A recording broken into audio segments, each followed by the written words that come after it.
ঘৃণা লাগেনি, এটাও তো তুমি মুখে বলো না ফুলকন্যা। তবে তুমি নিজে থেকে সম্পূর্ণ প্রস্তুত না হলে আমাদের মাঝে জোর করে কিচ্ছু হবে না। এই ইফাত চৌধুরী অধৈর্য হতে পারে, কিন্তু তার শখের নারীকে হার্ট করে, তাকে কষ্ট দিয়ে সে কিচ্ছু করবে না, প্রমিস। ইফাতের এই নিঃস্বার্থ ভালোবাসার কথা শুনে মেহেরের চোখের কোণে বেয়ে এক ফোঁটা সুখের জল গড়িয়ে পড়ল।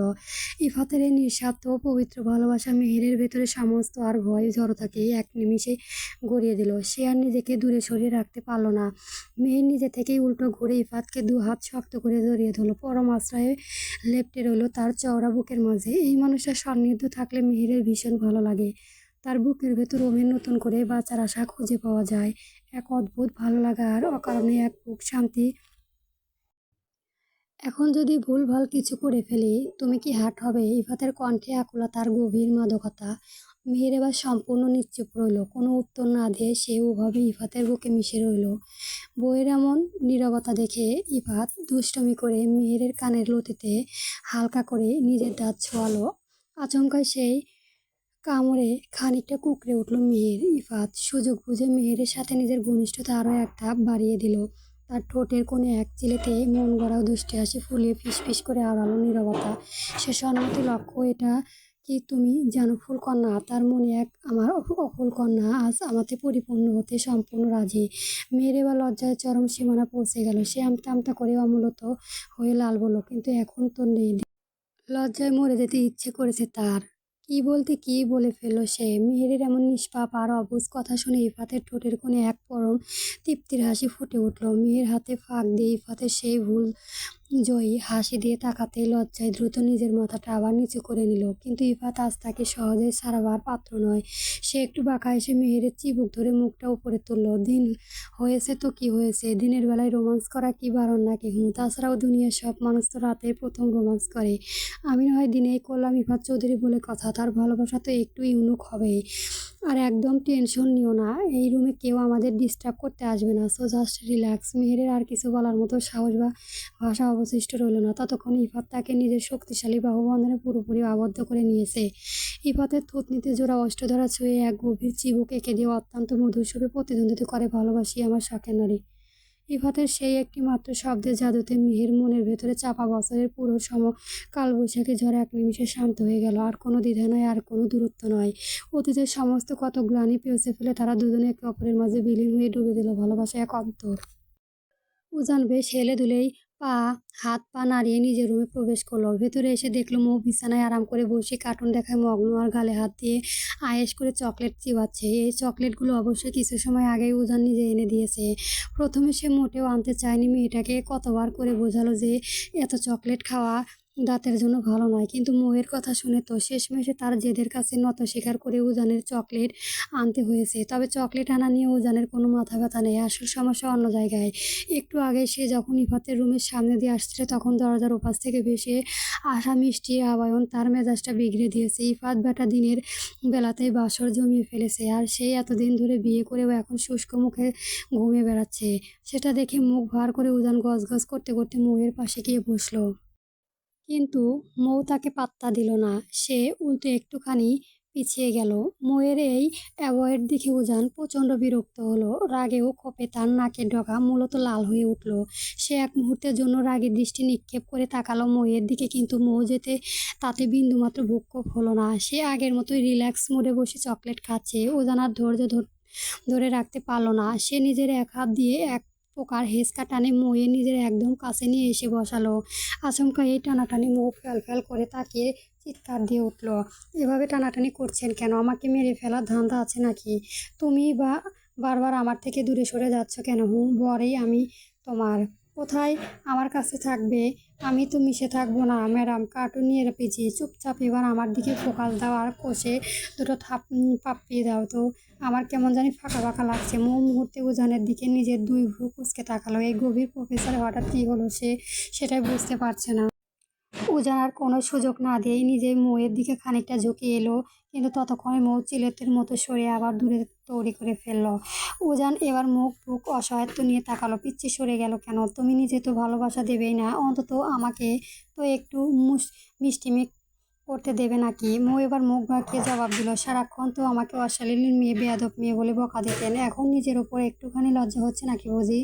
নষ্ট পুরুষ আবার এসেছে ঢং করতে। পিচ্ছি এদিকে এসো না প্লিজ, বেশি কিছু করবো না, জাস্ট দুটো চুমু বসাবো। উজান এক প্রকার মিনতি করলো, কিন্তু কে শোনে কার কথা? মৌ উল্টো মুখ ঝামটা দিয়ে সরে গেল। উজান অসহায় দৃষ্টিতে তাকিয়ে রইল, কিন্তু কোনো কাজ হলো না। এই তেরা মেয়েটা কোনোভাবে আজ আগে আনা যাচ্ছে না। অতঃপর উজানের মুখ সরে আওড়ালো, পিচ্ছি বউ কাছে আসো, জাস্ট দুটো চুমু খাবো, প্রমিস। মৌ এবার বিছানার উপর দাঁড়িয়ে কোমরে হাত দিয়ে তেজ দেখিয়ে বলল, আমি আপনার মেয়েটার মাথায় তার ঠিক আছে কিনা সে মনে মনে সেটাই ভাবছে। সে দ্রুত নিজেকে একটু স্বাভাবিক করে গম্ভীর কণ্ঠে বলে উঠল, ছি, এসব কি ধরনের অশালীন ভাষা? পিচ্ছি দেখি এদিকে এসো তো। এখন কিন্তু আমার এই ফাজলামো একদম পছন্দ হচ্ছে না। আমি মোটেও ফাজলামো করছি না মশাই।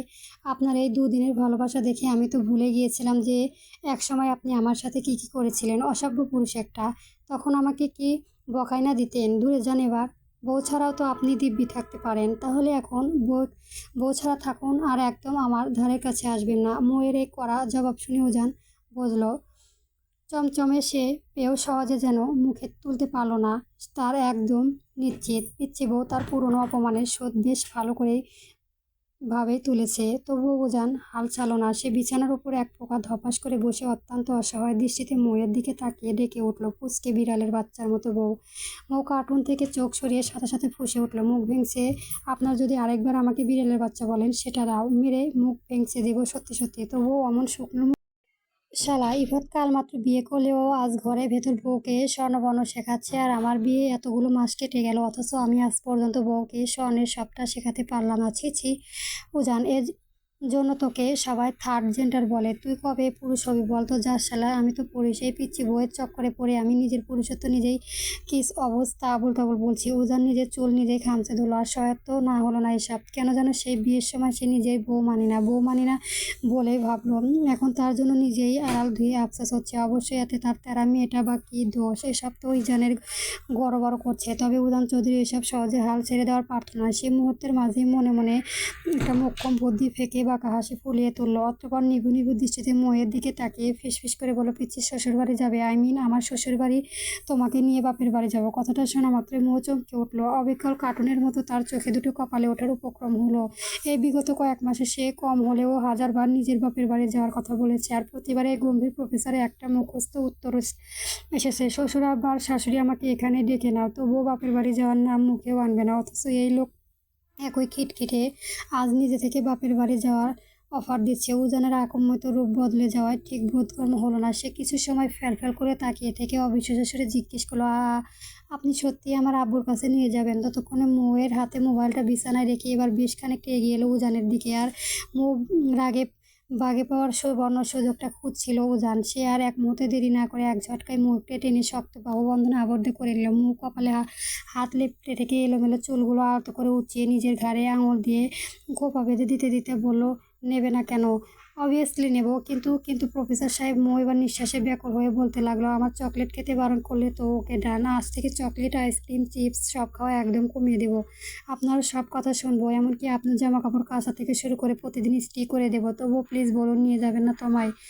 মৌ একদমে যাওয়ার কথা বলে থাকলো। সে উজানের চোখের দিকে স্থির দৃষ্টিতে তাকিয়ে আছে। তার চোখে এখন বাপের বাড়ি যাওয়ার এক আকাশ সামান্য প্রকাশ্য আকৃতি। ঠিক তখনই প্রফেসরের ভারী কণ্ঠস্বর তার কানের কাছে প্রতিধ্বনিত হলো, তুমি উজান চৌধুরী একমাত্র প্রিয় ওয়াইফ, আর তোমাকে দিয়ে আমি ঘরের কাজ করাবো এটা তুমি ভাবলে কি করে? তুমি অলওয়েজ আমার মাথার মুকুট হয়ে থাকবে, বুঝলে?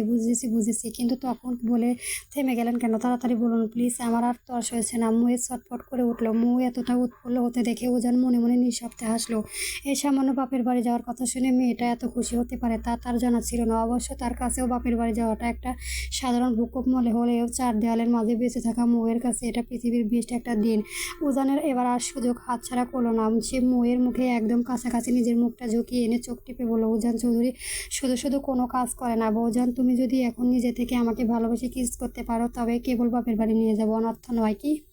মৌয়ের চিৎকারে যেন পুরো রুম কাঁপিয়ে হলো। ইস, এত জোরে কেউ চিৎকার করে? শরীর শক্তি এটুকুও নেই, গলার জোর মার্শাল্লাহ ভালোই আছে। এবার বলো, কিস করবে নাকি যাবে না? শুকনো কথায় চিবে ভেজে না, বুঝেছো জান? মৌ এবার একটা দিনোদ্রাই ইনোসেন্ট ফয়েস করে করুণ চোখে তাকালো, কিন্তু উজানের চৌধুরী আজ এসব মায়াবী কান্নায় ভুলভাল পাত্র নয়। সে নিজের সিদ্ধান্ত অটল। মৌয়ের মুখ একদম ছোট করে নিচু স্বরে আওড়ালো, কিস না করলে হয় না? অন্য কোনো শর্ত দিন না প্লিজ। উজান চৌধুরী উজান তেমন করেই তাকিয়ে আছে। ওসব শুকনো কথা আজ চিবোবো না ম্যাডাম। ফার্স্ট কিস করো, তারপর সোজা বাপের বাড়ি চলো। মৌয়ের মনের ভেতর অনেক ভাবলো, অনেক ফোন দিয়ে আটলো, কিন্তু কোনো উপায় খুঁজে পেল না। সে এখন মনে মনে চরম আফসোস করছে। এখন থেকে একটু আগে যখন লোকটা নিজে থেকে দুটো চুমু খেতে চেয়েছে তখন রাজি হয়ে যাওয়া অনেক ভালো ছিল। এখন তো নিজের উপরেই তার ভীষণ রাগ হচ্ছে। অবশেষে কোনো পথ না পেয়ে বাপের বাড়ি যাওয়ার লগে সে মুখ গোমড়া করে চরম অসহায়ত্ব নিয়ে উত্তর দিল, আচ্ছা কয়টা দিতে হবে? বইয়ের মুখ থেকে অবশেষে স্বীকারোক্তি শুনে উজানের ঠোঁটের কোণে এক চরম তৃপ্তি, এক বিজয়ের বাঁকা হাসি ফুটে উঠল। সে মৌয়ের কোমরটায় নিজের দিকে আরেকটু টেনে নিয়ে বেশ আয়েশ করে, বেশি না বৌজান, জাস্ট 10টা কিস করলেই তোমাকে আমার বাপের বাড়ি নিয়ে যাবো, প্রমিস। মুহূর্তে মৌ। পরবর্তী গল্প পেতে আমার চ্যানেলটি সবার আগে সাবস্ক্রাইব করে রাখবেন। ধন্যবাদ। গল্প প্রফেসর উজান চৌধুরী। চলবে।